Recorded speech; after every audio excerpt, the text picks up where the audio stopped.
Diversity and Equity Committee, calling the meeting to reconvene at 10:05 a.m. At this time, if we can have the roll call to determine a quorum.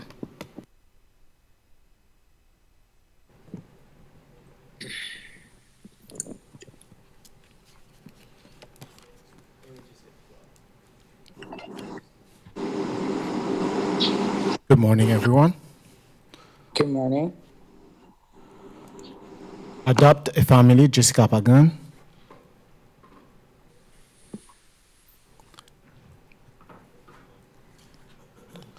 Best Foot Forward, Debbie Elman.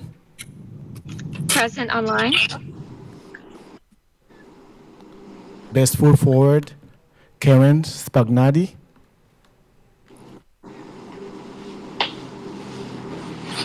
Black Chamber of Commerce of Palm Beach County, Cassandra Oliver. Present.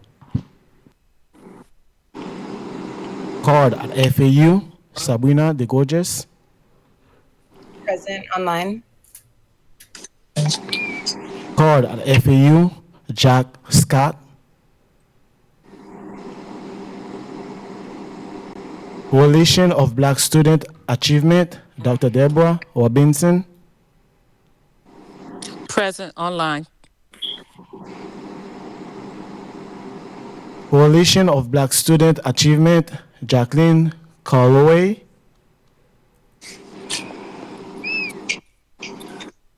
Campus, Amanda Kennedy. Present online. Campus, Rex Barnes.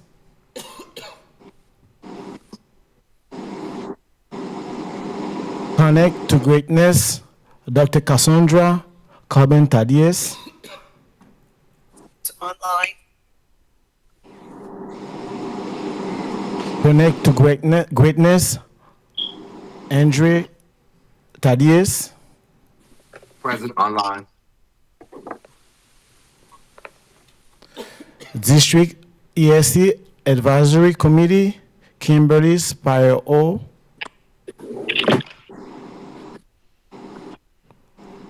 District ESC Advisory Committee, Michelle Beatty.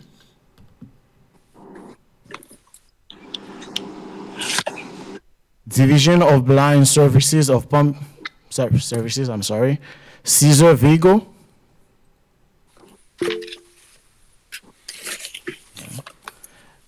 Economic Council of Palm Beach County, Craig McKenzie.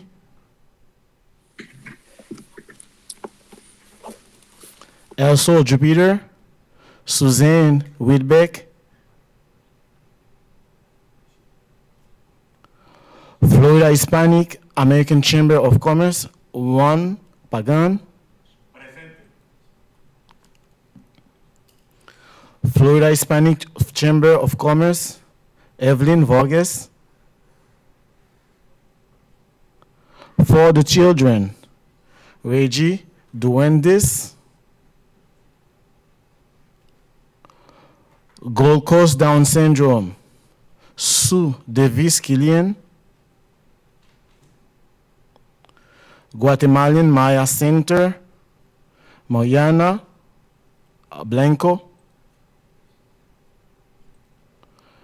Guatemalan Maya Center, Myra Cardenas. Hispanic Chamber of Commerce of Palm Beach County, Maria Antonia.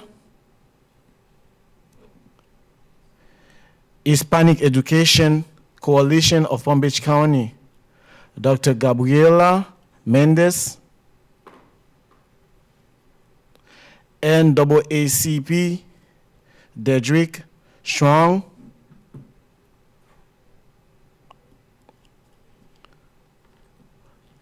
Palm Beach County Council of PTAs, Charmaine Postel. Present. Palm Beach County of PTAs, Marcus Brown.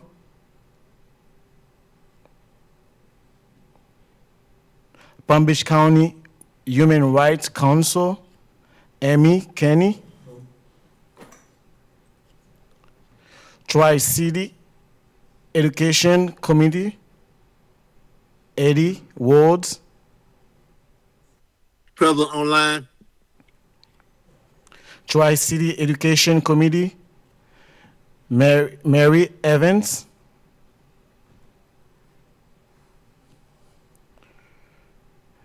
Urban League of Palm Beach County, Vinceline Barbier. Present online. Volunteer Association America, with Lynn Pierre. Volunteer Association of America, Colleen Paul. Present. It's a volunteer association in Funds of Florida. Okay, Present online. did the name change? Is that Colleen Pierre? Who is that? Did the name change?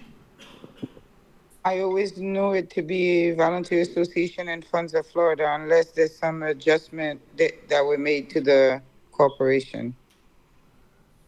Okay, I'll check the records after and reach out to you all. Thank you.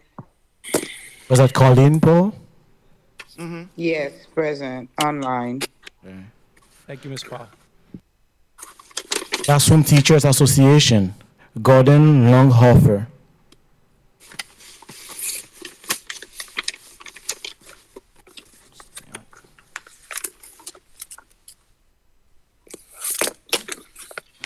One, two, three, 4, 5, 6, 7, 8, 9, 10, 11, 12. They all different organizations. Yes.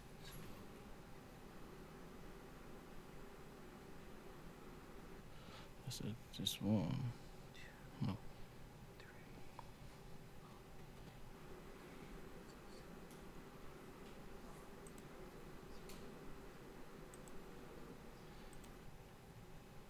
Okay. Because we have a vacancy, we're okay. We have 12. We do have quorum. We have 11 organizations because there's a vacancy. Oh, okay.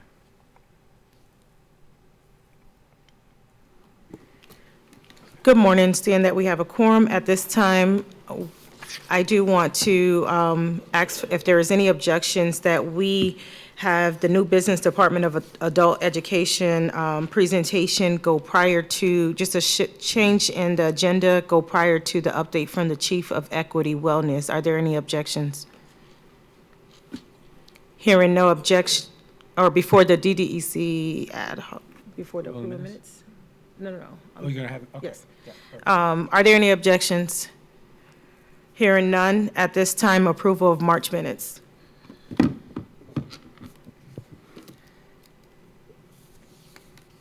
Motion.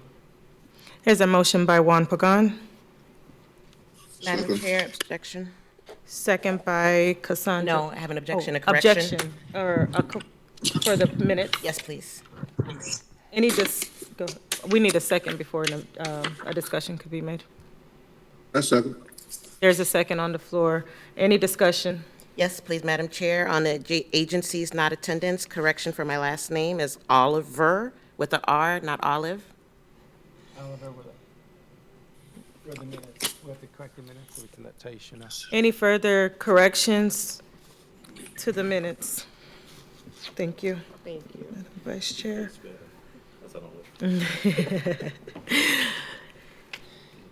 At this time, with that grammar change under agencies not in attendance, any further objections or discussion? Hearing none, all in favor of the minutes with the correction, say aye. Aye. Oppose? Motion carries. Minutes are approved as corrected. Public comments, any public comment in the virtual settings at this time? At this time, if there is anyone that is online that was not recognized during roll call or is visiting that's online, please introduce yourself and your agency you're representing.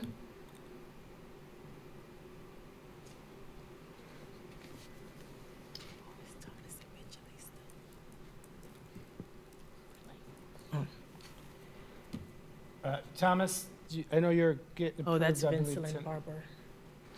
The name is changed, but that's Vincent Barber. I just That's recognized the Vincent. face. Yeah, that's Urban League. That's Urban League, yeah. Yes. Uh, Go ahead. Pete Stewart is online. Pete, you want to introduce yourself? Pete Stewart, or anyone that's online, whether you're staff or anyone that's presenting that may be online at this time, please unmute and introduce yourself for the record. Pete Stewart, Health Education Specialist, Teaching and Learning. And Mr. Ferguson? School Board Member Edwin Ferguson. Good morning. Good morning. That's everybody. Good morning. Thank you. At this time in the room, if there is anyone who is here for public comment. At this time, if you're in the room and you were not introduced during roll call, please introduce yourself for the record. Sterling. Yolanda Morgan, Office of General Counsel. Good morning, Gina Lizer, Office of General Counsel. Jean Sauveur, Budget Tech, Equity and Wellness. Janina Simmons, Manager of Compliance and Special Projects. Fred Barch, Director of Adult and Community Education. Keith Oswald, Chief of Equity and Wellness. Lisa Anderson, Department of Adult and Community Education. Thank you. At this time, hearing no further public comment, update from the DDEC Ad Hoc Subcommittee. So at the recommendation of the chair of the subcommittee, the data we just got yesterday, so it was postponed. We'll meet again next month, so there's time to review the data that was submitted. Thank you. At this time, new business, Department of Adult Education, Mr. Fred Birch, Director of Adult Education. I'm going to go ahead and introduce Mr. Birch, and your colleague can come to the table. Lisa, Lisa, can you come to the table? she can sit up here. Yeah. So, I wanted. I think this is important that you all see a presentation from Adult and Community Education. One, to educate you on what is available through the school district through this particular department. Any questions you may have about it, or additional resources you might need, or feedback for this group, I think it will be important for you all to see. So Mr. Barch has been, I wouldn't say long-term employee, but employee around a bit. Also former principal at both the elementary and secondary level, and has done a really good job with this department. So I'm going to turn over to you, Mr. Barch. Thank you, Mr. Oswald. I appreciate the opportunity to be able to present our programs to you. So one of the things that we have been doing is trying to promote a lot of our programming to high school seniors who may not have a pathway to college. We know that that is, what the schools are pushing to go to college, and I think that's wonderful. But there are great opportunities for students who may not have an opportunity to go to college. So we share our information at high school job fairs and career fairs. We've been doing that around the county for the last couple of years. We've also started a scholarship program to be able to provide scholarships to some of the programs that we offer. So what I'm going to do today is kind of give you an overview, a very large, high-level overview of some of the programs that we offer. So first of all, what we started to do a few years back is kind of bring back the idea of technical centers. And if you've been in the district for a long time, we used to have technical centers at south, north, and west areas to serve the regional communities. So what we've done is started to transform in what we were always doing, which is basically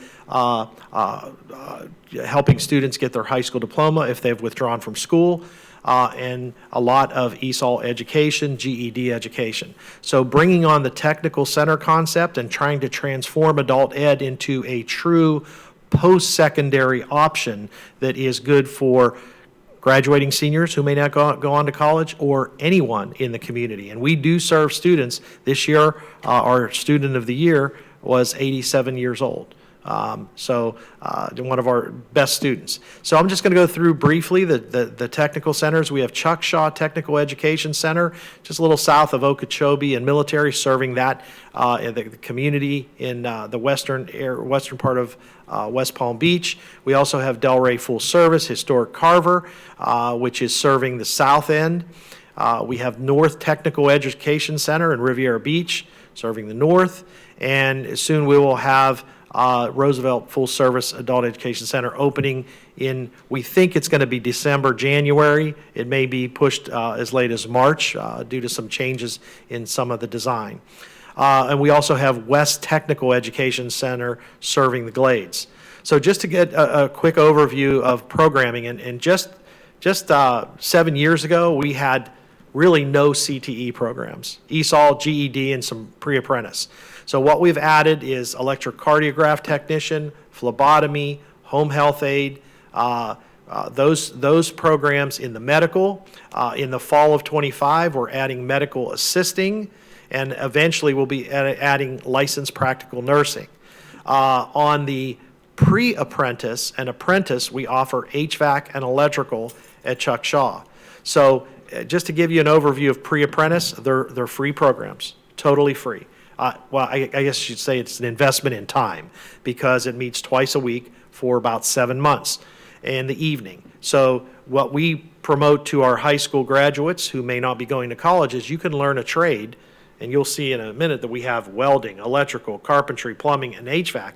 You can learn a trade while you're working. So if you're working a regular, job in the day and you want a skilled trade, come to us at night and commit to those 7 months. And at the end of 7 months, we give you approximately a $1,000 tool package that's specific to the trade that you studied. So if you're in welding, you get the welding helmets and the gloves and all the tools necessary. If you're in electrical, you get all those tools that are set up for an electrical to get a job in electrical. So these are really exciting programs, and what we've done now is we've linked our pre-apprentice to apprentice. So basically you have a free program in pre-apprentice.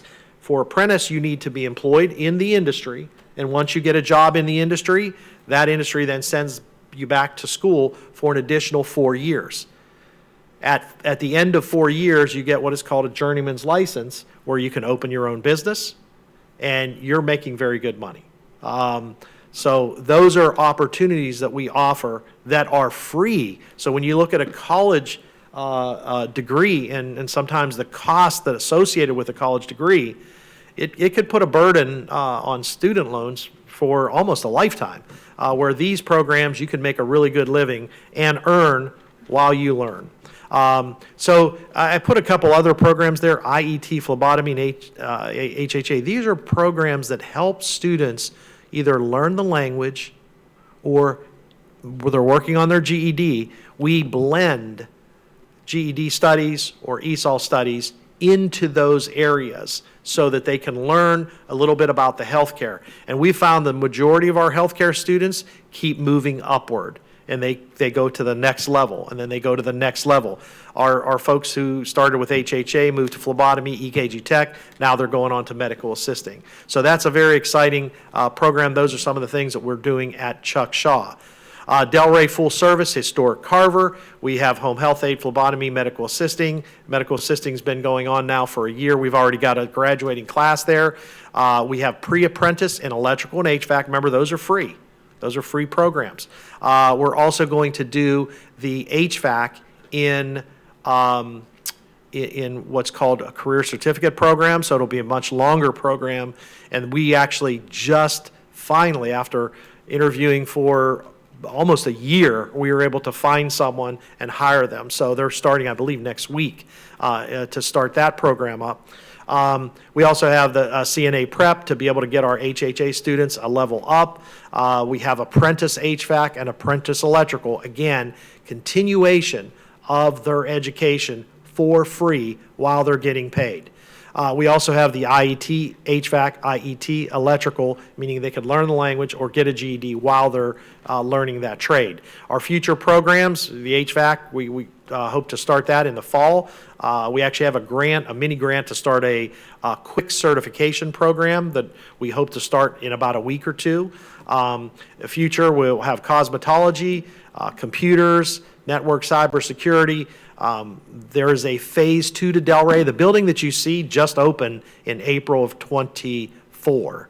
So it's basically 1 year old. There's a phase 2 coming online, which will have a professional culinary arts program, a cosmetology program, and also we're going to be working with light automotive. And the phase 2 will also have a health care center to serve the community, which will be really nice because we can actually do our clinicals with our students in that healthcare setting. The next up, we have North Technical Education. These are more of our hard trades. You have the welding, the carpentry, the plumbing, HVAC, and electrical. We run both pre-apprentice and apprentice in all those trades at North Tech, and we plan to do some renovation of North Tech in the future to be able to add on a few other programs which are still being determined, possibly marine, something with the marine industry at that location. West Technical Center, this is a site that we've started our CDL Class A program, and it's been very successful. It's got full classes every time. I've always told any presentations I do, I tell people CDL Class A is the fastest way out of a poverty situation. You can go from unemployed to doing very well in less than 13 weeks. And we've been very successful at getting our students through the program. We were able to get West Tech to become a state certified testing range. So we have a state certified testing range on site, which is helpful. And those students, get an opportunity to drive these trucks. We have women in every single cohort. And the trucking industry, a lot of people kind of shy away from it because, I have to be away for a month, if you're doing long hauls. Yes, you can make $140,000 doing long hauls if that's what you want. But you can also work with trucking companies that have transfer stations. So you work 4 or 5 hours driving a load from one location to another, and then you return home with another load. So that is a way to do, and I could tell you, one of my instructors was hired away, and he was offered $120,000 with a $20,000 sign-on bonus, and he drives from West Palm Beach to Orlando and back every day. So the opportunities are real, and the potential is great to be able to make very good money in that area. And I asked one of our first classes, our cohorts, I asked the student, I said, what made you decide to enter this field of trucking? And I will never forget this. The student said, I've never been out of Pahokee Belglade, and I want to see the world. I want to see the country, and we actually, due to that, we market it that way now. We show pictures of trucks in Colorado, over snow-capped mountains and things like that. So that's a great program. We're hoping to bring that east, but one of the things that we are working on is trying to build the fleet. We started with 2 trucks and 2 trailers, and we realized that it just doesn't work. Now we have 7 trucks and 8 trailers, and we're getting by okay. These trucks are very finicky.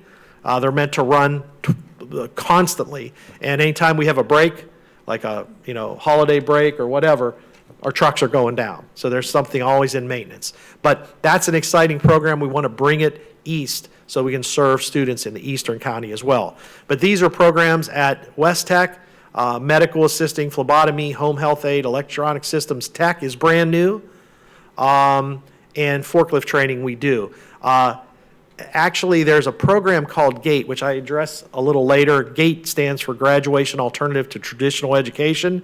It's a grant that we received. We bought our first brand new truck because we were buying used stuff to get this up and running, used trucks and trailers. We bought a brand new trailer and brand new truck to be able to serve students that are 18 and over who've withdrawn from school. It's totally free program. So, and we have multiple GATE programs that are free to students who have withdrawn out of high school, and they're in that range of 16 to 21. That's the grant guidelines. I think I saw a raised hand. Ms. Paul, you're recognized. Thank you very much, Madam Chair. I am very happy to hear some of these information, and at the Volunteer Association, we'd love to move those information out to the community via Haitian radio and Haitian television, because I met a gentleman yesterday that told me that he travels to Port St. Lucie to take the truck classes. So you said you trying to come east. How far east are you planning to come, and where are you now? So what we're looking at is we need a lot of space, and that's why West Tech was the perfect location. They have a huge parking lot area. Oh, I'm sorry. West Tech serves Belglade. It's out in Belglade, Pahokee, South Bay, but it has an enormous back parking area, and we were able to get the state to approve that as a testing range. What I need, and it could be coming from a community organization like this, is if there is space that we can have where we can actually, that's one thing. There's also the funding of adding additional trucks and trailers, which is very costly to expand. But I will tell you that almost all of our students are scholarshiped into this program.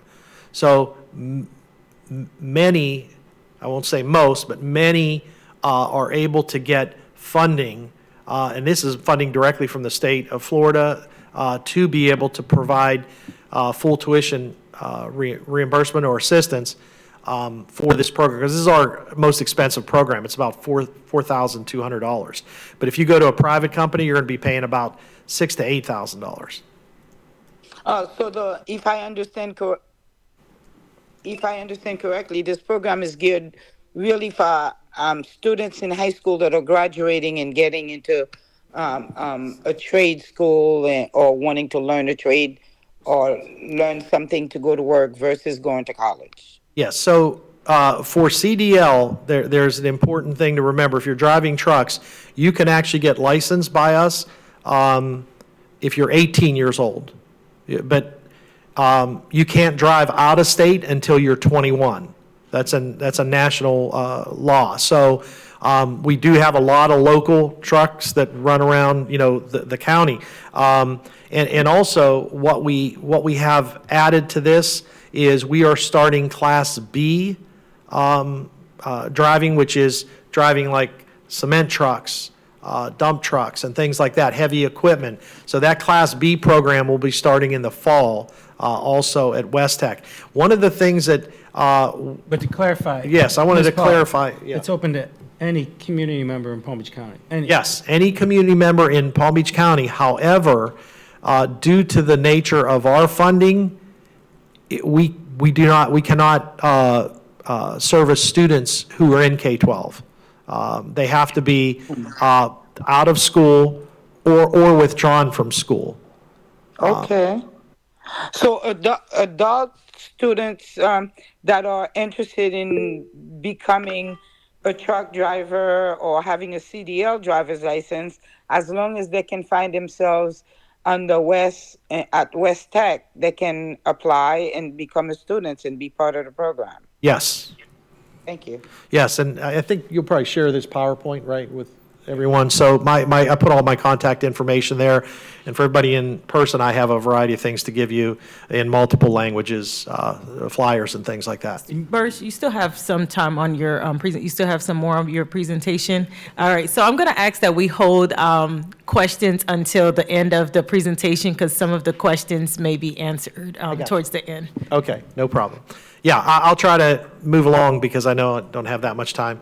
Oh, okay. So that's basically it with West Tech. West Tech and Chuckshaw are two of our accredited sites. So they're acting basically as colleges, a post-secondary institution. Actually, we hope in the future to change their name to technical colleges because it just elevates our standing with students that might be coming out of high school that want to go to a technical center. They are accredited technical centers. Delray will go through the process this year. We did not meet certain FTE guidelines. It's a very stringent process. It took West Tech and Chuckshaw 2 years to go through that accreditation process. And then Roosevelt will be online as well once we get that up and running. And this is Roosevelt, which is a little behind schedule. It says the schedule for late fall. I just found out it probably will be January to March. But if you are familiar with the site, this was one of the first African-American schools prior to desegregation. So it has tremendous importance to the community, just like Delray was also an African-American school. So what we're doing is trying to preserve both of those sites, Delray and Roosevelt. The front part of that site is going to be remodeled and preserved as it was back in the day. So there's been a lot of work done on this. It's moving along very nicely. We have cosmetology, electrical, solar tech, ESOL GD, aerospace tech. These are some of the programs that we're looking to launch. We may, if possible, if they allow me, I'd like to do a soft opening if we can get, because the delay is going to be on the gymnasium, which is in the upper part of the picture that you see here, upper left side, has some delays on it due to some changes. I'm hoping we can start with the school a little earlier while construction is still going on. We can at least start with some programming. Moving along, this is an updated picture. I was just up there a week or two ago, so it's really starting to come together, look nice, and that will help to serve that community. So we're really excited about that. This kind of gives you a little view of what we've been doing in the way of career and tech programs. We can't open all tech programs at one time because we just don't have the funding to be able to sustain them. So we've been opening strategically and slowly over time, but you can see we've gone from just 7 programs up to next year where I think we're actually going to hit 30. And then after that, with Roosevelt, we'll probably kick that number up as well. I try to be conservative on my estimates so that we can meet or exceed what our goals are. We've started scholarships about 3 or 4 years ago. We started out just giving out a few scholarships because we have a funding source that we can use. So programs that do cost money, we really market this heavily to high school seniors. All guidance counselors, we present every month at guidance counselor meetings. All guidance counselors were sent this information, and I'm happy to say that our numbers have gone up steadily. You can see in 2021, we changed what we were doing in 2020 to start offering scholarships. We did almost the same number in 21-22 to 22-23. You can see we upped it slowly. This year, we have 51 students who are in high school who are now going to be, committed to coming to one of our programs throughout our technical center. So that's very exciting. I don't know how we can continue to sustain this. We're looking at creating a golf tournament where we can raise money to be able to continue to expand those scholarships. We also, the only time we can touch students that are K-12, we can enter into that is what's called co-enrolled for credit recovery. So we actually serve, we fund a part-time teacher for credit recovery at our high school sites, and students have made up over 700 courses in 23-24. We don't have the numbers yet for this year, but I could tell you that helps to impact our high school graduation rates. And we also run some specialized pilot programs. This is really exciting, but it's hard to do because I have to get volunteers to be able to offer it. We happen to have a couple of electricians that live near John I. Leonard. They're willing to start a program called Are You Wired to Be an Electrician? And we kind of made that unique name up so that it would attract students. And this is the second year of that pilot. We have 2 electricians that volunteer their time every year, and working with only high school seniors, because those are students that benefit also our electricians, because there's a win-win here. We get our students exposed to being, an electrician. Some say, I don't want to do that. Others who do want it get offered a job by the end of the period.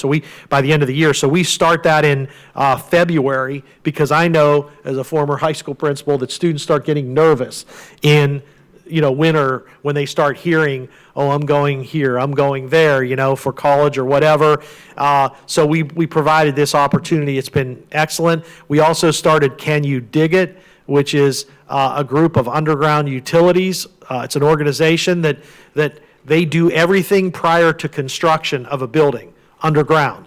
And it's really, it took off. We have 30 students enrolled at Forest Hill High.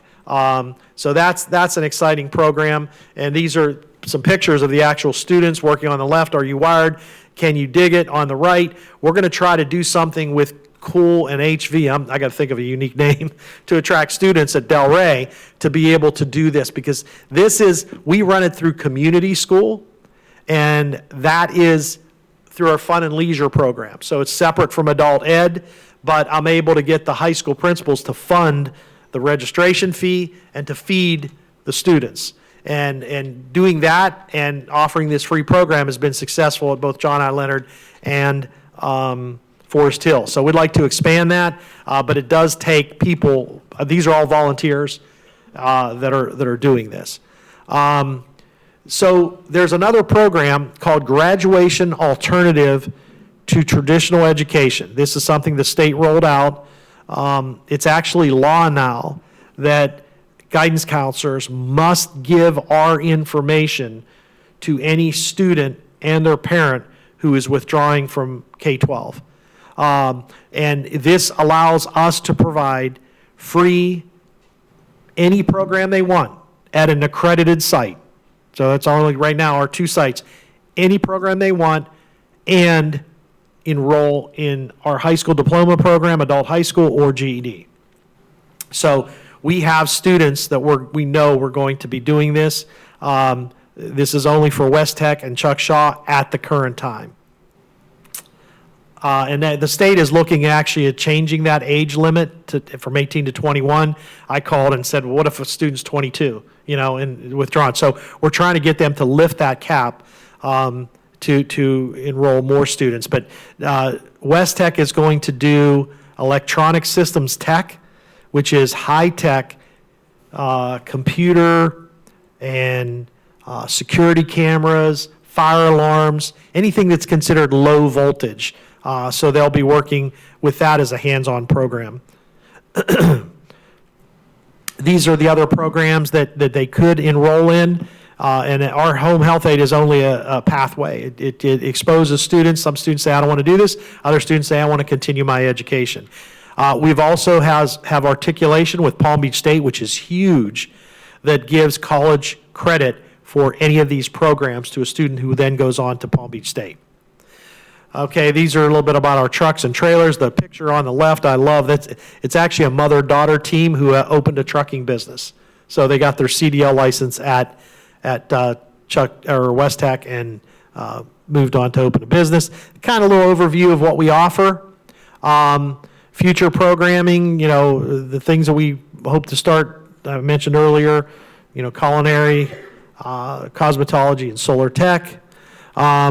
This is huge too. We're starting our very first career dual enrollment, providing it gets approved at tonight's board meeting, but it's a career dual enrollment agreement with adult education, which is post-secondary, and secondary, the school district. We actually have to create an agreement. We're going to do welding at West Tech for the first 300 hours. Students will earn acceleration credit, the schools get an acceleration credit, and those students will articulate over to Palm Beach State to continue the program after they graduate. So this is a really exciting, this is the first time we've done this ever, so we're really excited to partner with Palm Beach State and to move this program forward. So we are going to start in the fall. We've marketed it to first Pahokee High School, Glade Central, and Crossroads. And then if we don't have the numbers, we'll move to Wellington, Royal Palm, and Seminole Ridge. After graduation, what's next? This is just a slide we put in every single graduation ceremony. The district does it for us. There's 2 slides. This one just this is shown to parents before, as they're waiting before graduation starts, but we give all of our contact information. This is a digital flip book. Can you click on that? Yeah. If you could click on that digital flip book, you can actually flip through this, and if you flip through, just get to the first page there. So we have Adult Virtual Academy, Atlanta Community High School, and it goes through and lists all the programs that we offer, and that's on pbclearn.org, pbclearn.org, and you could get all the information, you get all the contact, all the different programs that we offer, and you can expand that, make it bigger. There's a little plus sign in the corner. If you go to the end of it, it will show you a map of Palm Beach County, of how all the different locations, I know it's kind of hard to see there, but if you could magnify that. But if you go one back page, Mr. Oswald, there you go. This breaks it down into fun and leisure. There's photography classes, scrapbooking, and all that. That's our community ed. And there's also all the CTE programs. So they're listed as a course and program index. And then on the last page, if you don't know where the sites are located, it shows all the sites. It shows a map of the Palm Beach County and where all those sites are located. So this is something that we send to every household, every apartment, every condo in Palm Beach County twice a year. It's a postcard, has a QR code on it, has our websites on it, and it has 3 languages, like as an introduction. And for you today, I think, I go to the next slide. Here we go. Can you, okay. For today, anybody who's here in person, I have all of our flyers in Portuguese, Spanish, Creole, English. I have little traffic cones, because it's kind of funny. I presented to students yesterday, and they love the traffic cones. And I told them, your life, and you're always a work in progress, because you don't give up. You constantly are learning. And I told them about the 87-year-old student who was Student of the Year, constantly learning, and she loves learning. So I gave those little traffic cones out. They loved them. They're little stress relievers as well. But they also have our website on it, PBC Learn. I got pens with our PBC Learn and all these pamphlets that you can have as well if those folks that are in person. Can you just explain what you did for the superintendent student Yes, advisory committee and the feedback that you received? Yes, thank you, Mr. Oswald. I presented yesterday to the superintendent's student advisory committee, which was an outstanding group of people. They were really interesting to speak with, and I gave them a presentation actually very similar to this, but at the end of the presentation, which Mr. Oswald recommended that I put some questions to the students. So I asked a couple of questions. One is, I don't know how many of you have heard of our programs before, but a lot of people, we push out things. We have Instagram, we have Twitter and Facebook, and we send postcards to every single household twice a year. And still people don't know about these great programs. So I asked them, I was like, how do we reach your generation? How do we market to your friends, family, and the greater community?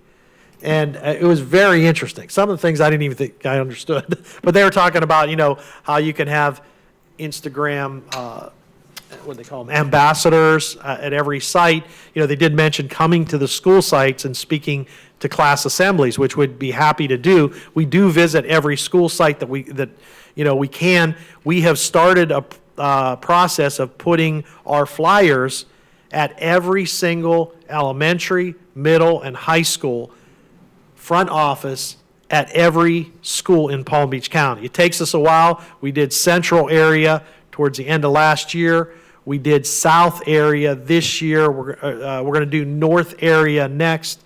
And west area, I believe, is, I think West Tech put all the, but we're going to hit west area as well if they need any additional items that we offer. But we also put together something that is called careerspbc.org. It kind of takes you to our website, but the unique thing about Careers PBC is, how do you know that you want to be an electrician if you don't have any experience or haven't seen any or know anybody in that field? So, that's one of the things that we struggle with. How do we get this information out? So we did put this together where we have very short video clips, just to pique the interest of students, that most of them are 60 seconds or less. Taking that off of TikTok, which is usually like, I hear is 5 or 10 seconds. But we what is it like to be a truck driver? So we have this 60-second clip on that. What it's like to be, in the plumbing industry, because people think of plumbers totally different than what plumbers actually do. So we do a little piece on that. So it's a nice way for students to delve into that area. And then my second question was, what type of programs can we offer to appeal to your age group and maybe students that had just recently graduated, because we can't go down into secondary so much. And they had Just testimonials from students students or adults who've been successful in the programs, and success including how much money they're making, because I think they were quite surprised at some of the salaries and what you could be making in these. Yeah, that was one of the things that they asked about, or is to say, could we take a graduate from last year or 2 years ago, and where are they now, and what are they doing, and what does it look like? Because, we could all talk as adults, about our programs, but sometimes the most impact comes from someone their age or, just slightly older. So that was a great thing. They also looked at the, suggestions on, like new tech courses, which we want to add as well. So that was really exciting, and thank you very much for allowing me to present today and inviting me. Yeah, let's go ahead and open up to Q&A. Q&A. At this time, Dr. Corbin-Tatis, you're recognized. Thank you. This was really an excellent presentation, so thank you so much for the information. Two really quick questions. One is, I think you just mentioned a minute ago about adding additional opportunities. Have you thought about mechanical opportunities for students? That's the first question. And then the second question is, how do you follow up to see the success and continued support that may be needed for students that enter? Okay, so as far as mechanical, we are looking at light automotive down at Delray, but that's going to be a little ways off. And we're also looking at a possibility at North Tech, which actually does have a lift or two that is functional at the old North Tech site. So we are looking at that as potential in the future.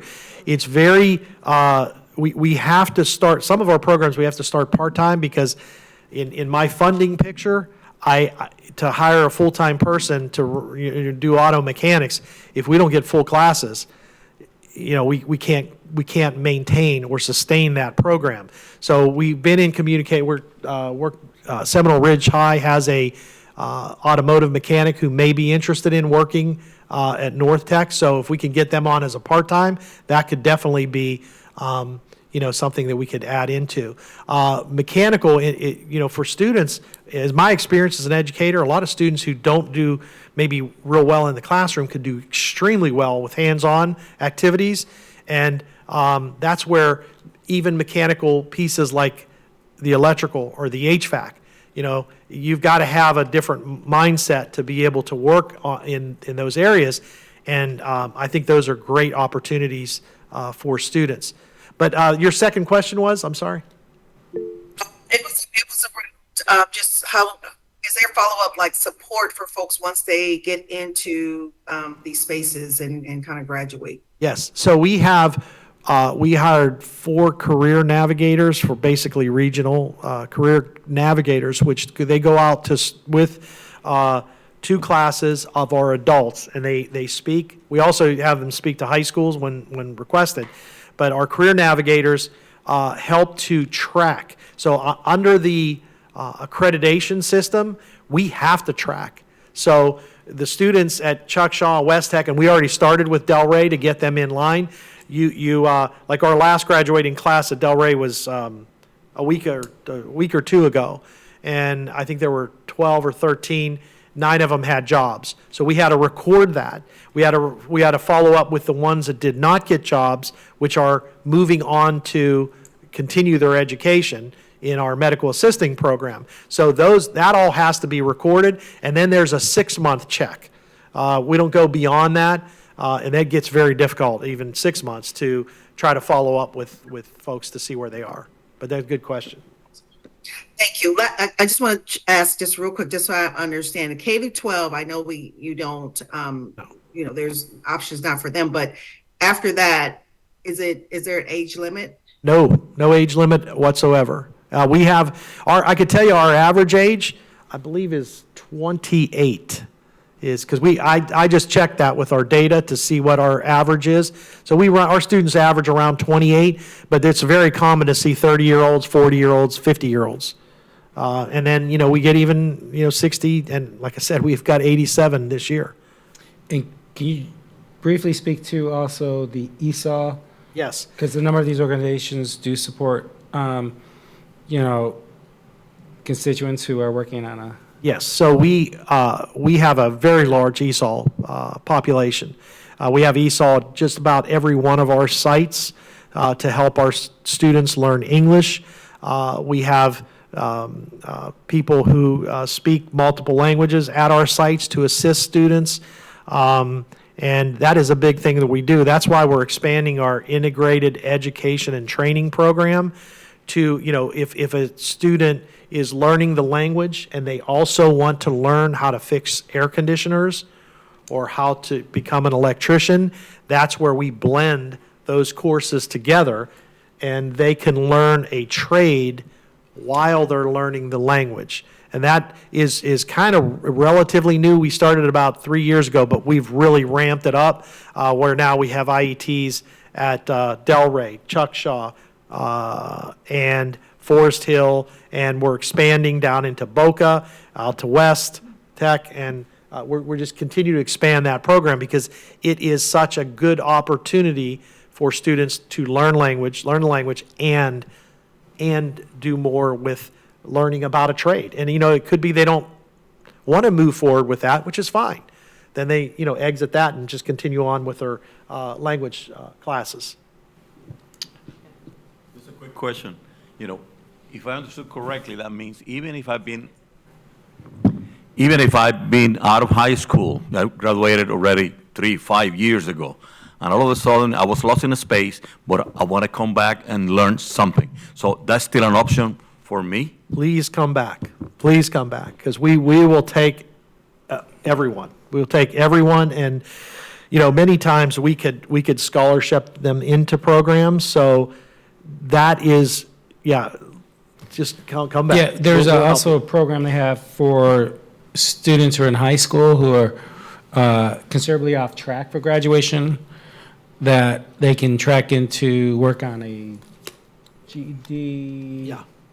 So if they're far from a regular high school diploma, they can track them quicker to get a GED program. And this is available throughout the whole county? Yes. Yes, we have it all over the county, and we also have virtual. So if they can't make it in, we can do adult virtual.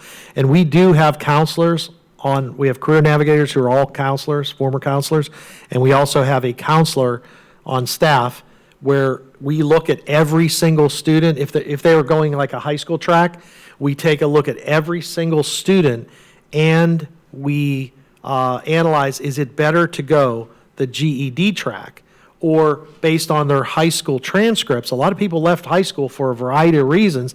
They were close to graduation.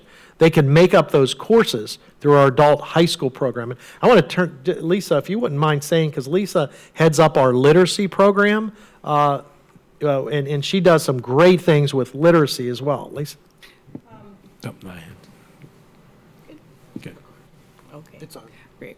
And so in regards to literacy and other ways that we, call people back into education, into the classroom, we also have hubs of beginning literacy support. So regardless of where a student is starting, if they stopped out of school or dropped out very young before they completed their education and are not strong readers, we can support them as well with one-on-one tutoring. We work together with the library literacy program to develop it. Our program intensifies what the library can offer, so it's really a leg up for them to really advance themselves into mainstream education. We're trying from all angles. Dr. Robinson, you're recognized. That's awesome. Oh, sorry. I think Andre Thaddeus had his hand up before me. I'm sorry, Mr. Thaddeus? It was answered. It was answered. Thank you. You're welcome. Okay, thank you. So, well, good morning, Mr. Barch. Thank you for the presentation. Thanks. I'm gonna limit myself to 3 questions. So the first is, and I won't give you any comments. So the first question is, did you not add entrepreneurial skills to each program? Or did I make that up? No, we try to, especially with our pre-apprentice, because those are so entrepreneurial in nature, we share information with them, and almost every instructor has either worked with a business or had their own business. So they share that information with students. We don't have there is no adult ed entrepreneurial program. However, we try to incorporate ways that you can start businesses. That is some area that we could put through our community education or workforce initiative. It's not an adult ed program. Okay, so I am going to insert a comment because I do think that's a marketing tool. If you include that in your marketing information, that they will receive entrepreneurial skills as part of it. Because folks I talk to, everybody wants to run their own business. I mean, and I get it might not be tomorrow, it might be in 10 years, but I just think it's a selling point. Second question, and forgive me if I missed it. So I heard you say that you got the instructor for the HVAC certificate program, if I'm using the right term. Yes. For at Village Center, right? Yes. Yep. And so I just want to clarify, I didn't hear you say it, but just so that everybody knows, that's for high school students, right? No, the HVAC program is a career certificate program. It is for adults at Delray. Now, we can run that. What we're looking at trying to do is, I mentioned in the HVAC slide about doing a program for like a career exploration program, which we do at John I. and we do it at Forest Hill. We'd like to do something there with high school students. Okay, well, I certainly misunderstood prior conversations, and I'll circle back on that because if we're going to dream the dream of creating the centers similar to what Broward has, we have to work on the high school dual career, whatever the right term is. Yes, Yeah, yes, and that's the objective to move forward in that. To start, we're not there yet. It took quite a while to get the correct FTE for. You have to have a certain number of courses and students enrolled in adults in CTE to be able to move forward with the accreditation process. We are there now, so that we're going to go through that process of applying, but we did not. They look at years past, and we had the COVID impact. We put an appeal in to the Centers for Occupational Education, and they denied our appeal. So we will apply again. I remember all that. Yeah. I'll circle back one-on-one because I think okay. I think the question I'm trying to ask is not being answered, so I'll do that one-on-one. The last part is, would you just tell us about the current programs and the planned expansion of programs under the medical careers banner? Sure. So current programs that we have in medical, and I could throw those up there real quickly. Hold on a second. Right here.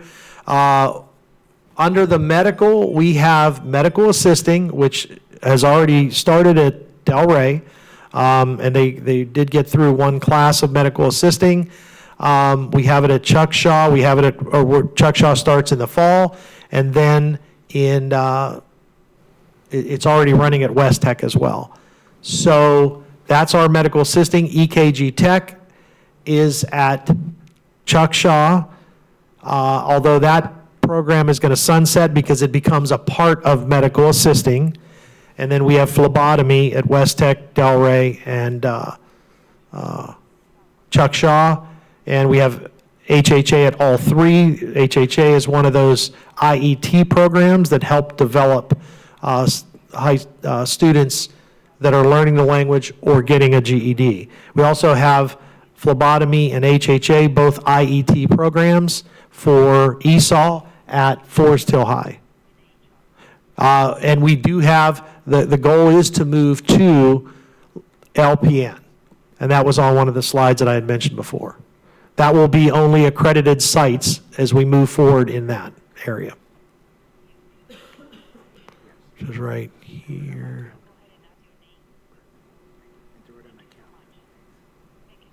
Let's see, Chuck Shaw. Yeah, there he is, licensed practical nursing. Okay. I don't know, I don't see it, but thank you for that update. Do you have a timeline? Wait a minute, the slide that's up says Chuck Shaw. Yes. I don't see LPN.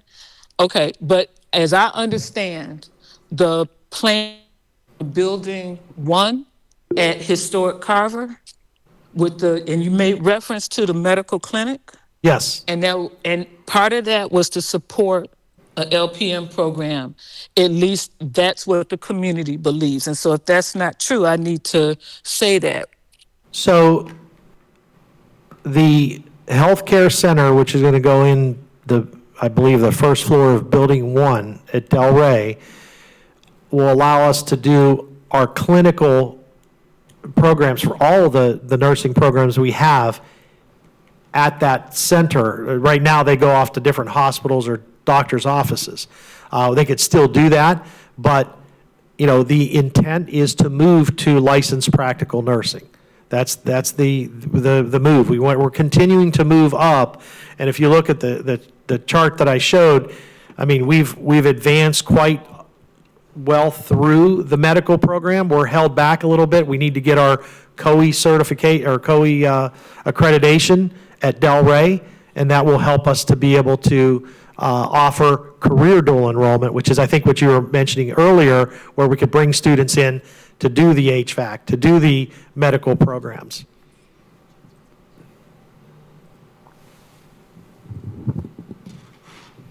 Yeah, I won't take up any more of the committee's time. Thank you. You're welcome. Ms. Paul, you're recognized.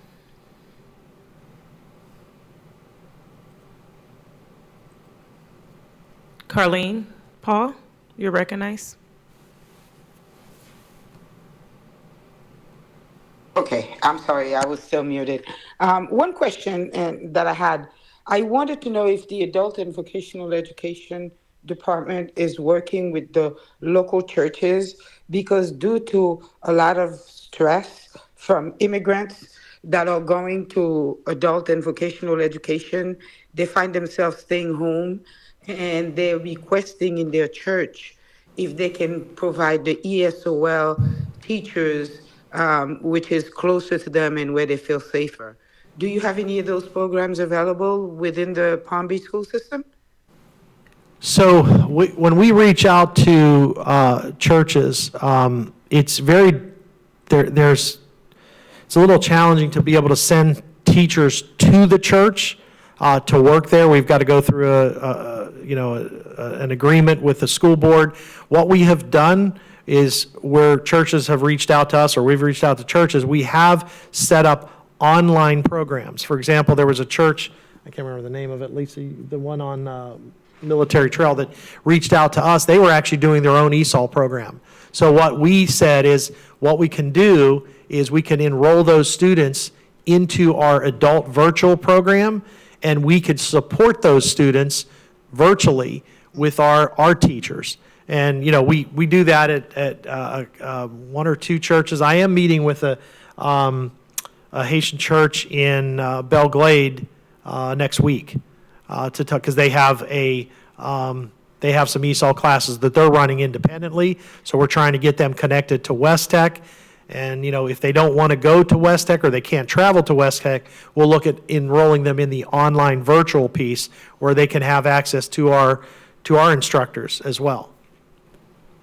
Okay, one of the experiences that I had working as a teacher in Miami-Dade County Public School, the adult education department, the principal had a number of community outreach sites that they were responsible for, and all the FTEs and everything was controlled through that school. So one adult education, like North Miami Senior, where I work, North Miami Adult Ed, we had, the principal had four different churches, and we had a coordinator that coordinated with all of these programs to make sure that the FTE, the attendance, and then we go and do spot checks on the classes to check the attendance and everything that is going on out in the community. And they were under that particular school that was taking care of this particular territory.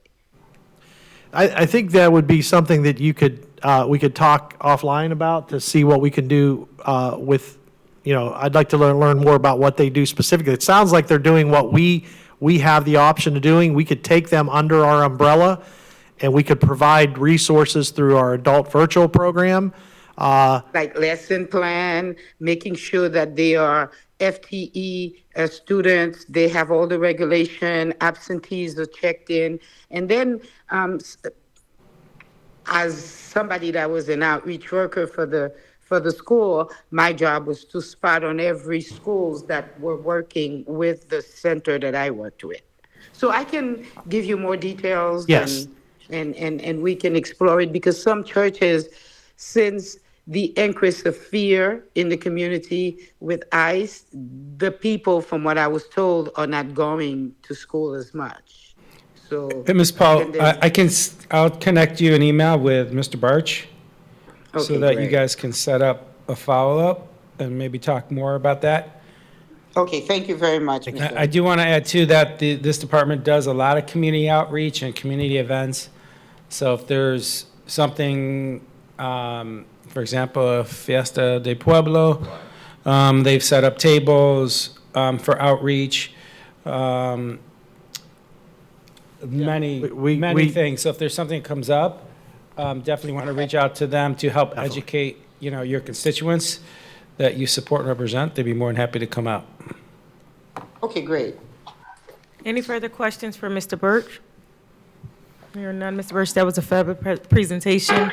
Thank you. I do want to connect offline, but it's relating to the presentation, but I don't think it is something that is relating to a question specifically, just a follow-up. But hearing no other updates, thank you so much for joining us. You're welcome. More than welcome to stay until the end of our presentation, the end of our meeting. If not, you're free to go for today. Jeannie, did you have your hand up? No. Oh, sorry, did anyone in the room? Oh, the handouts. Yeah, I'll pass out all of our handouts and my card. You have to those in an everyone. electronic version that we can email them out? Yes. So if you packed it all in one email, then we can send that out. Okay. They just won't get the nice little, Glossy handout. Okay. the props, the construction Thank you. props. For the people who chose, the few people that chose to show up in the room, we'll get multiple little props, guys. Yes. That'll be a motivator to come in person next month. At this time, updates from Chief of Equity and Wellness, SEQ data presentation.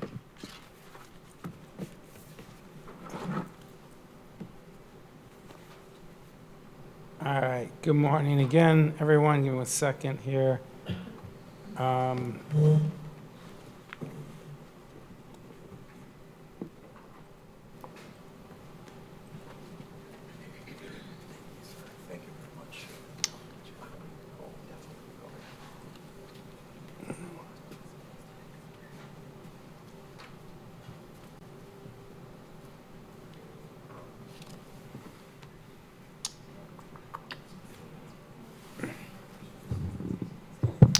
As you all know, the school effectiveness questionnaire, something we kind of provide updates on an annual basis for those of you who have been around.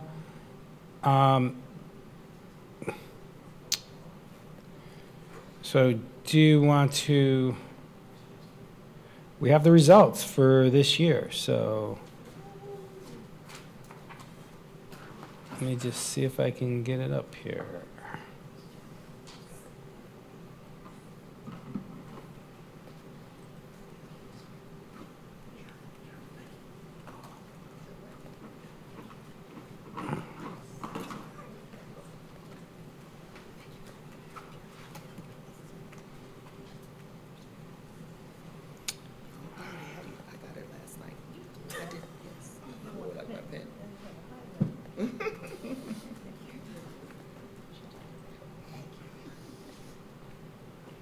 All right, here we go. Okay, so school effectiveness questionnaire, we revised this 3 years ago, and we have seen there's been a concentration from the district to increase participation rates. So the first landing page I'm on, if you all recall, is just around participation rates. So when it comes to students, last year we were at 80%, so this year we're at 79%. So it is just down 1 percentage. Staff is also down just a few percentages compared to last year, so not super significant. So again, a good turnout, especially from the students, who we often want to hear their voice as well as staff. Next, I'm going to jump into the item ratings. So this is a big area that we spent a lot of time discussing. And I'm trying to make this bigger and kind of scroll around so you can see better. So the first set of questions is around committed and impactful employees. So this has a lot to do with how the teachers and staff at the school feel. And so and just to orient you how this is organized, it's over the last 3 years, FY 23, 24, 25. So overall, in this category, it's up just a slight 0.2%. So in each question, it's relatively stable within high 80s to 90% of likely or strongly agreeing or agreeing with these particular statements. Family involvement, and we look at this from all three, students, staff, as well as parents. And our participation rate at the parents group is always difficult, but again, relatively stable, up slightly. And some of the categories, in particular, I would say under students, stronger around teachers inform parents about students' academic progress, just about 1% up. Mental health and wellness is where we spent the most time discussing, and some of the safety areas with a particular focus. And the one question we're focusing on that we have been working on as a district, and as well as this committee has supported, with one of our grants, that students have at least one adult at school who they can talk to about problems. So I'm finally pleased to announce that we actually finally started going up in this area, statistically significant as well. So we see roughly over a 3% increase with more students who have someone they talk to. And again, we have an initiative here that allows for, that is actually tracking, that we're actually asking students on campuses if they have someone they can talk to. If they answer yes, we ask who. If it's a no, we work to match them up. So this is playing out here in this question. This was a big area of concern. Students respect each other at school. We were always hovering just above 50% and a concern, but we see a significant jump to 65.5, so a 14% jump in the students saying students respect each other in this campus. Still nothing to write home about, but it is noteworthy to see that much of an increase over 1 year. In addition, I want to drop down to the question around students, school staff will act quickly if students are bullying. And here, again, over the last 2 years, about a 10% increase. So that is huge. Obviously, we know that when students feel that they are being bullied, whether it's real or perceived, it's going to affect their learning, and to see that much of an increase is fantastic. A slight increase, too, of students feeling safe at school. I thought it was interesting as well. Students use ideas taught in school in daily life, went up about 5%, which is really interesting. That's good that students see maybe school becoming more relevant. However, they don't feel they slightly declined, and teachers prepare students for what they need to know next year. So this is what it looks like overall, and then we can also go down to subgroups. We also talked about subgroups last year. So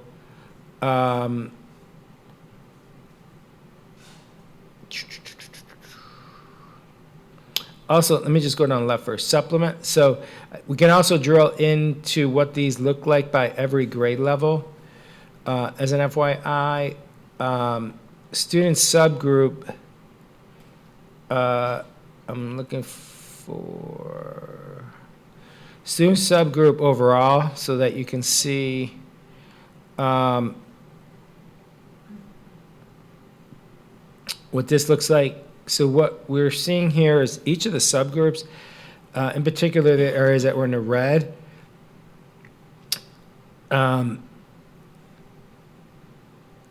so if we take, for example, students respect each other at this school, what we're seeing over 3 years for overall, we talked was 65.5. Black students we see went from 42.8 to 56.8.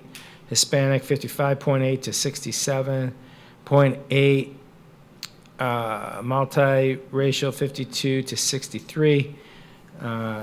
White 55 to 69. So overall, you're seeing significant increases across all of the subgroups, and we'll send this out. This pattern kind of, I'm sorry if I'm getting you dizzy. This pattern tends to be consistent. If I go back to the landing page here, also we can drill in by actual school types, actual schools. Obviously, that's what's most important, what we spend a lot of time, particularly in my division, to work with schools to work on the culture and climate of a school. But we can see there are significant differences at elementary, middle, and high. So if I drill into elementary, you can see elementary had a big increase on that, students respecting each other on campus, 10% gain. Also the bullying, significant gain. So a lot of big increases there at the elementary level. At the middle school level, we were really trying to push and focus in, and it went up 37% to 50%, so 13% increase. But again, 50% of our students still saying students respect each other is a concern. So we saw a big increase. We saw a big increase in reacting to bullying is up, but still work obviously to be done. But glad to see that we finally turned a corner. High school, again, was at 50 last year, went up to 67, 17% gain at the high school level. So that's significant. Also, the bullying at the high school, I was pleased to see going from 67 to 81. That's huge that students are seeing that the adults and the staff are reacting to issues that are happening. So that's what it looks like just by level. And then, we can drill into this in different ways. But again, I want to thank this particular committee for their support. I think some of the grants that we were able to receive have assisted at the school level, especially with the student voice and trusted adult, as well as outreach for attendance and getting more students.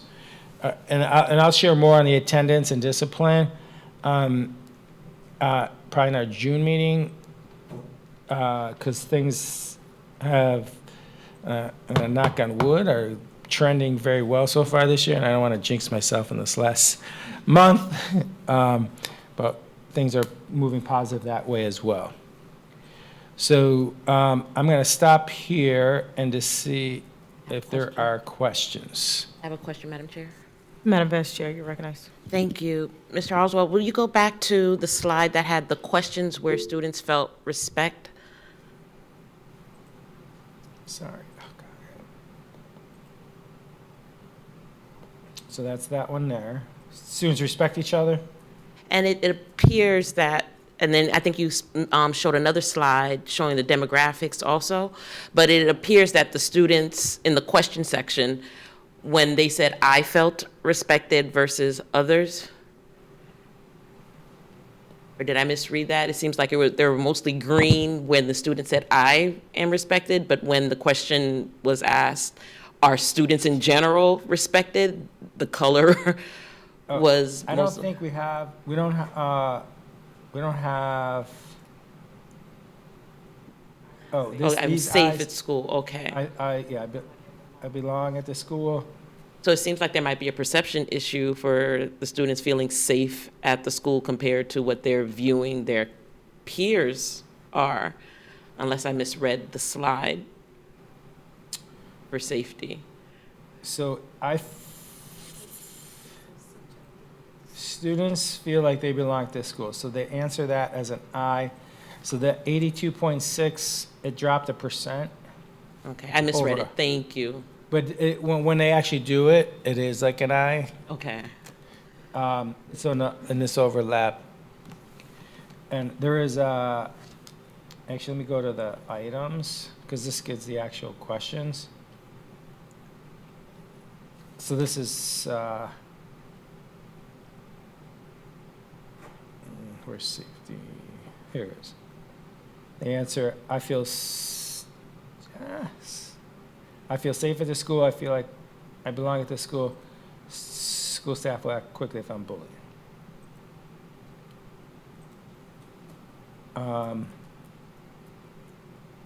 So that one shows the exact questions they actually. Thank you so much, because it seems like the students are equating their respect level with their safety levels. It seems like there's a mismatch there. If you feel safe, that's my perception, and I could obviously be wrong. Sure. So if they're feeling Sure. safe in school, how's that translating to their respect levels of each other, or even feeling respected in school? I'm not seeing the correlation. Because the safety numbers are beautiful when they're green, Yeah. but then when they're discussing respect questions amongst each other, or how they're perceiving respect from each other or adults, that section was red. So I'm trying to make the correlation and understanding how we can improve the red if they're feeling safe in green.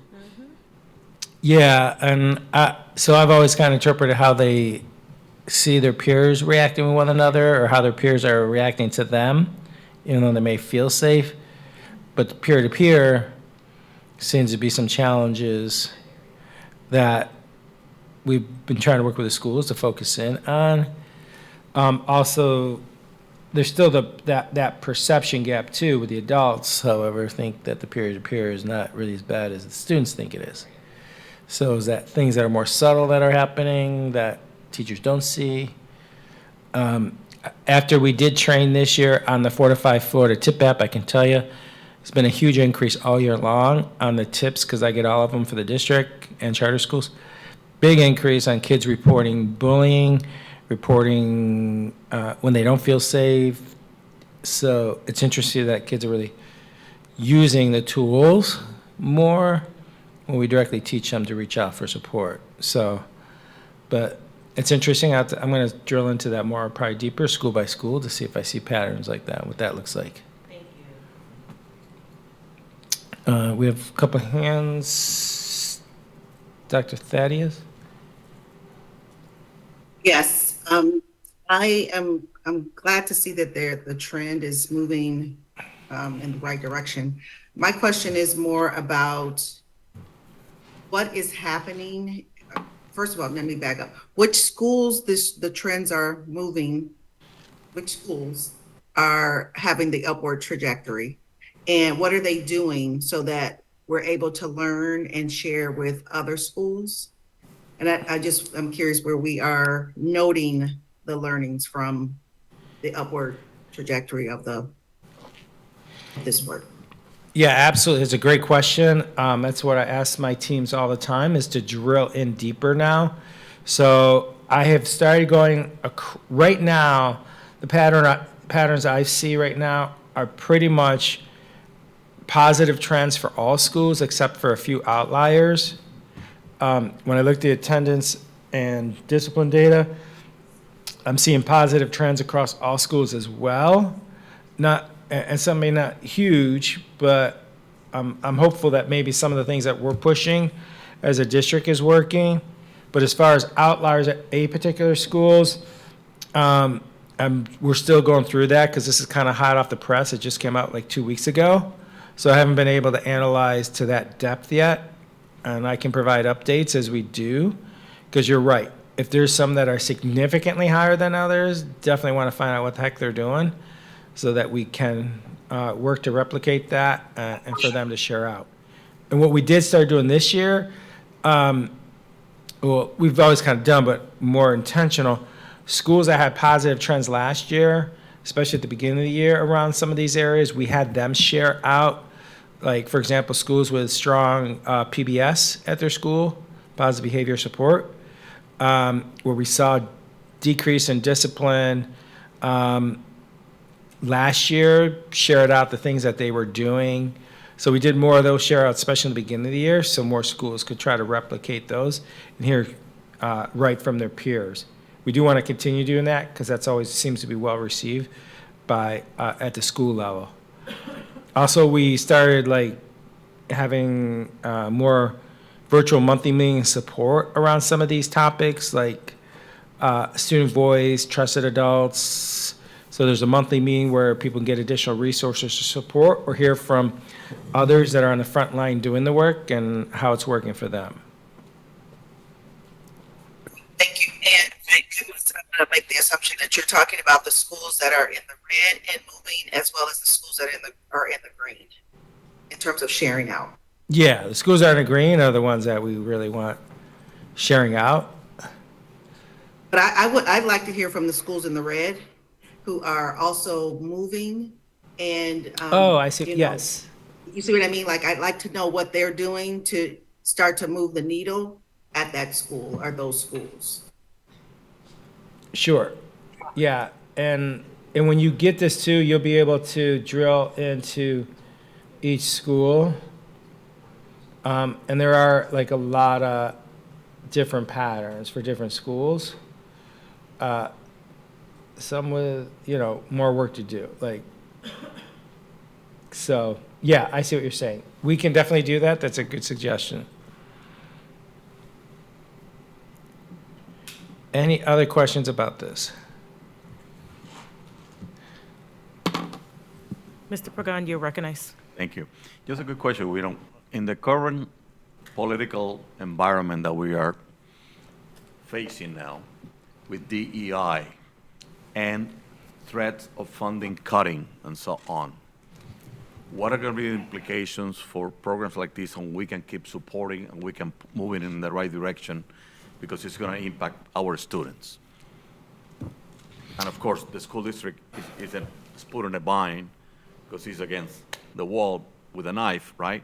Because of the budget cuttings, and we're talking about $45 million that are going to disappear. So. Yeah, and I do have legal here to keep me honest.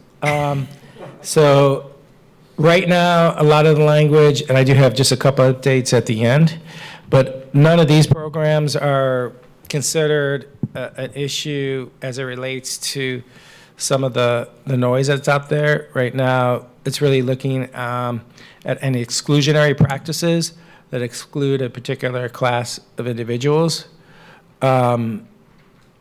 from something. So that is offered.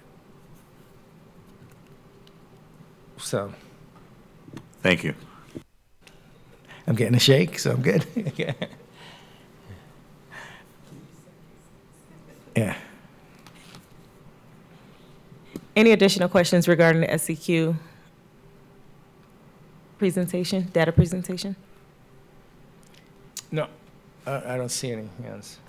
Hearing none at this time, we do have a couple of announcements and unfinished business. So I will turn it over to Keith for any announcements or unfinished business or new business. Yeah, a couple of things I want to, Ms. Simmons has been working, and myself, closely with the Superintendent's Black Student Excellence Committee, and it was a couple of you have been on, especially Chair Postal, and we've been focused in on this past year and going into next year around Bright Futures scholarships and educating individuals around Bright Future scholarships And we want to continue that work to increase, in particular, that focuses around our Black students who have significantly, across the state, received that Bright Future Scholarship at a lower rate than other particular group of students.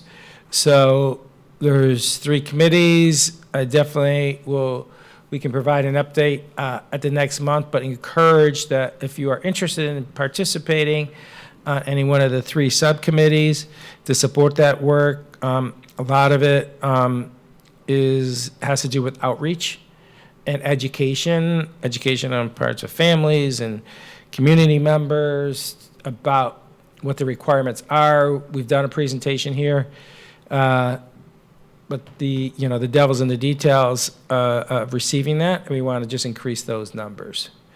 So. And I would be remiss if I didn't specifically ask if you would like to participate specifically in marketing and outreach. Just to be on the safe side, connect me with someone else in your agency so that we can come out and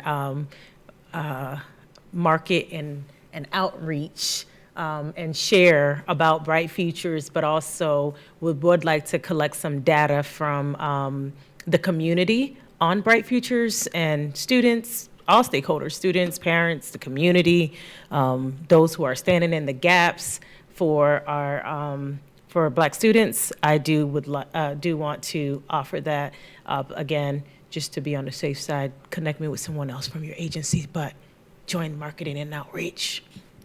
Yeah.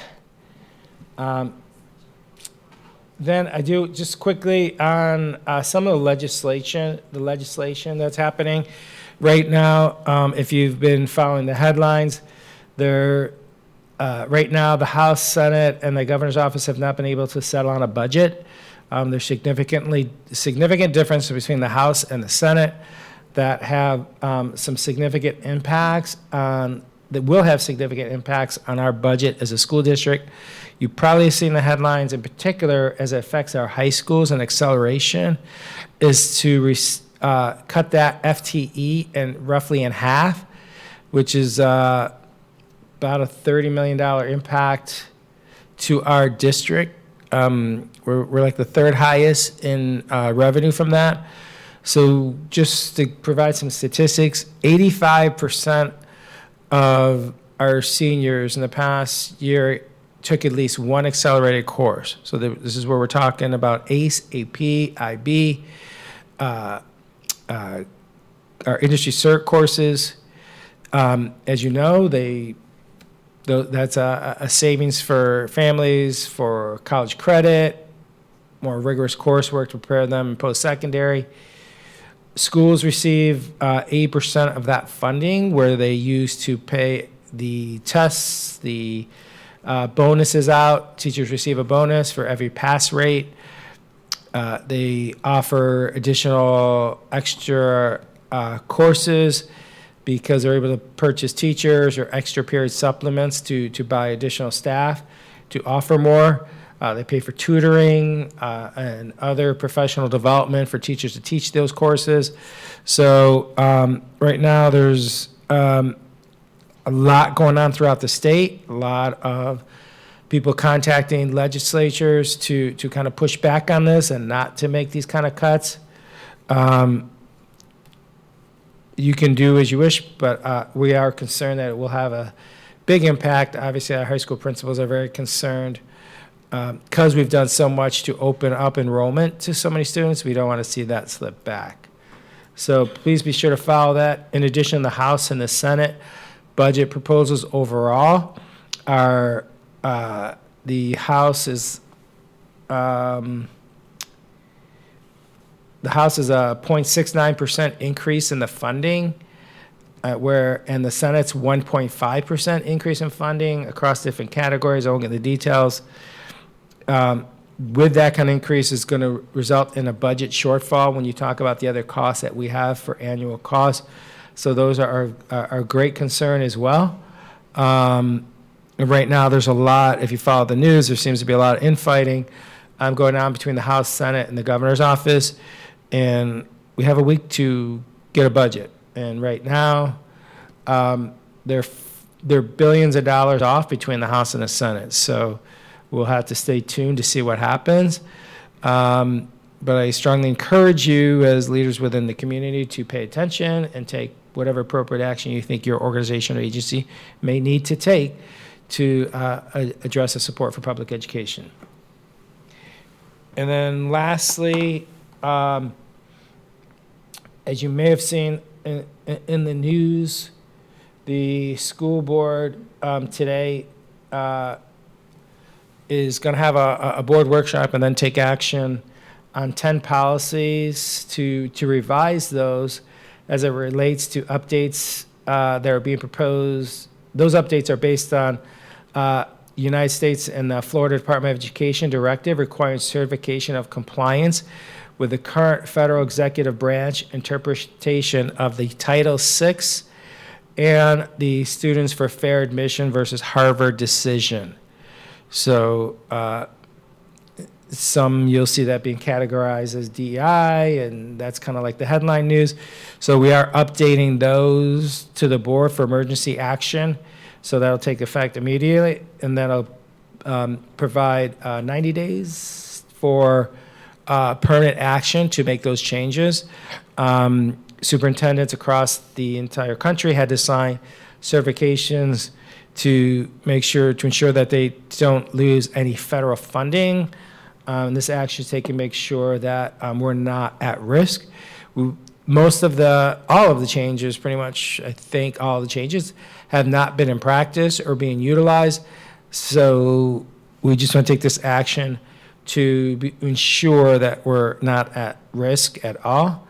There may be some additional changes in certain policies, potentially including this one that runs this committee, or equity policy that may come up in the future as we continue to work with our legal department and looking at interpretation.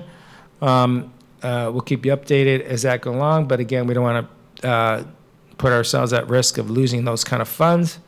In addition, tomorrow, my title, if the board supports it, will change to Chief of Health Services and Wellness.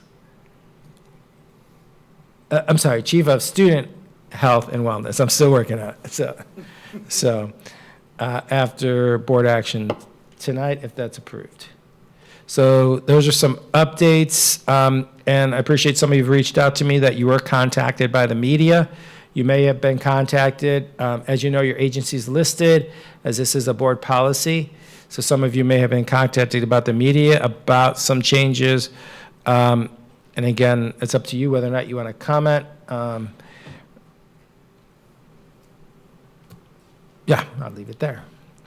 And those are the updates I have. We do have one hand raised. Thank you. Just want to add, as you comment, just remember you are commenting on behalf of your agency, not on behalf of the DDEC or the school district. It is important to, even if you're interpreting whatever it is that's going through policy, comment on behalf of your agency, not the district or this committee. Ms. Paul?